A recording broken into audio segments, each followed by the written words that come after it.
ప్రమాణ స్వీకార కార్యక్రమం చిరకాల సాంప్రదాయాలను అనుసరించే నిర్వహించారు.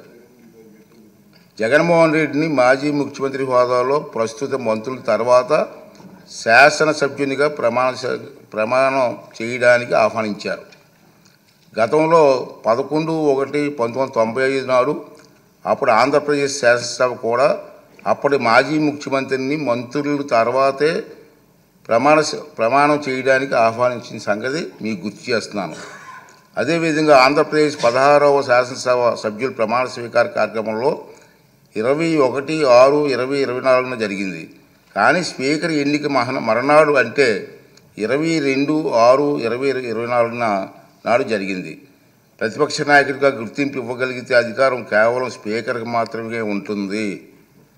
అందుకే సభ్యుల ప్రమాణ స్వీకార కార్యక్రమం జగన్మోహన్ రెడ్డికి ప్రతిపక్ష హోదా నిరాకరించడానికి సూచించిన అన్న వాదన సరికాదు.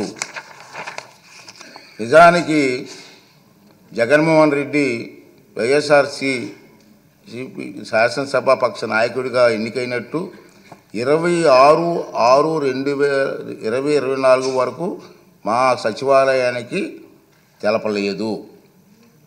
నెంబర్ 1.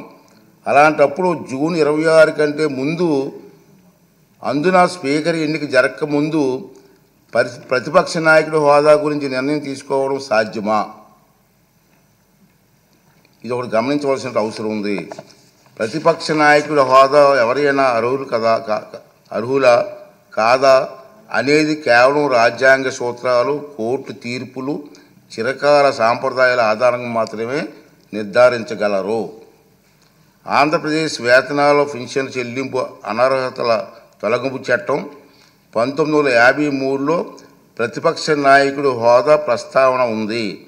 ఆ చట్టంలో సెక్షన్ 12B ప్రకారం ఎవరైనా ప్రతిపక్ష నాయకుడి హోదా ఇవ్వాలంటే వారు చట్టసభలో సభ్యులై ఉండాలి. 2, వారు ప్రభుత్వ వ్యతిరేక రాజకీయ పార్టీ సభలో నాయకుడై ఉండాలి. ఇది క్లియర్గా ఉంది. 3, ప్రతిపక్షంలో ఉన్న పార్టీకి అత్యధిక సంఖ్యాబలం ఉండాలి. 4, మరీ ముఖ్యంగా ఆ వ్యక్తి సభాపతి ప్రతిపక్ష నాయకుడిగా గుర్తించాలి. ఒకవేళ అత్యధిక సంఖ్యాబలం గల ప్రతిపక్షాలు ఒకటి కన్నా ఎక్కువ ఉంటే పార్టీ హోదాను దృష్టిలో ఉంచుకుని వాటిని ఏదో ఒక పార్టీ నాయకుడిని సభాపతి ప్రతిపక్ష నాయకుడి హోదా కల్పించవచ్చు. ఈ విషయంలో సభాపతి నిర్ణయానికి తిరుగుండదని సెక్షన్ 12B చెబుతుంది.